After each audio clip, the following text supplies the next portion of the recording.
পার্থসখা অধিকারী নামটির সাথে এখন শহরের কথা এবং শহরের কথা চ্যানেলের সকলেই কম বেশি আমরা পরিচিত।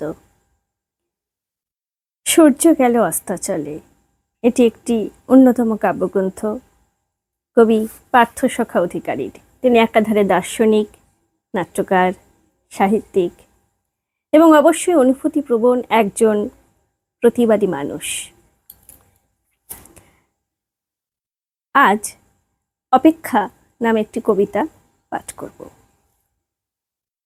একটা স্পার্কিং শুধু আমার মস্তিষ্কে স্নায়ুকোষে মুহূর্তে প্রতিক্রিয়া দেখলাম। আমি আছি সূর্যের কাছাকাছি, আমাকে ঘিরে অজস্র গ্রহ তারা সুনির্দিষ্ট গতিমান, আর আমি শূন্যে ভাসমান। তারাগুলো সব উজ্জ্বল আলোয় ভরিয়ে তুলছে আমাকে। অসীম দিবালোকে আমি বৈকুণ্ঠের সন্ধানে, মোহহীন এক মানব, পৃথিবী ছেড়ে বহু দূরে। তবু মনে আছে পৃথিবীর কথা, নৈমিত্তিক ব্যাকুলতা, অভাব, অনটন আর সীমাহীন ব্যথা আকাঙ্ক্ষার ভুলিনি কিছু তার। তবু সত্য সমাচার মাধ্যাকর্ষণ টানছে না কিছু আর আমাকে। সদানন্দে উদ্ভাসিত এখানে আমি, তবু বৈকুণ্ঠে যাব, শেষটুকু পাব নিঃশেষে নিজেকে। এই আশা নিয়ে বৈকুণ্ঠের সন্ধান সব রেখে এসেছি, শূন্যে ভেসেছি। লজ্জামাখা বস্ত্রটাও উড়িয়ে দিয়েছি আকাশে।